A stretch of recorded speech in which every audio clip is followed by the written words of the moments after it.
গিয়াসউদ্দিন তাহেরির ওয়াজ শুনছিলাম একদিন। হঠাৎ আমাদের বাসার বেল বেজে উঠল। তখন আম্মুর কথায় বুঝলাম মেহমান এসেছে।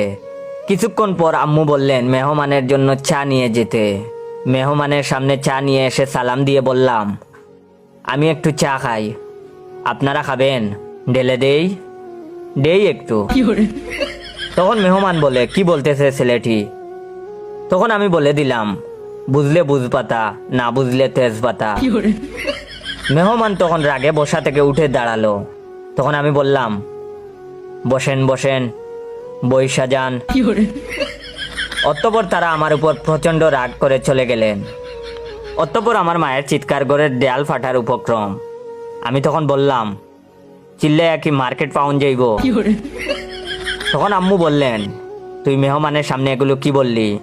তখন আমি বললাম, আমি কি কাউকে গালি দিয়েছি, কাহারও বিরুদ্ধে বলেছি? আম্মু তখন বললেন, তুই কি কোনোদিন ভালো হবি না? তখন আমি বললাম, হ, আমি তো ভালা না, বালা লইয়াই তাইকো। বলেই বাইরে চলে গেলাম। মা অনবরত আমাকে বকতেই থাকলো। সন্ধ্যায় বাসায় এসে দেখি মায়ের মাথা মোটামুটি ঠান্ডা। ছোট ভাইকে বললাম, ভাই, পরিবেশটা সুন্দর না? কোনো হইচই আছে?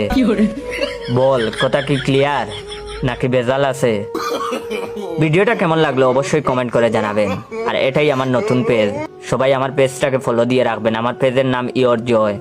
আপনারা যত বেশি বেশি শেয়ার করবেন, যত বেশি বেশি লাইক কমেন্ট আসবে, তত বেশি বেশি আমি গল্প দেব।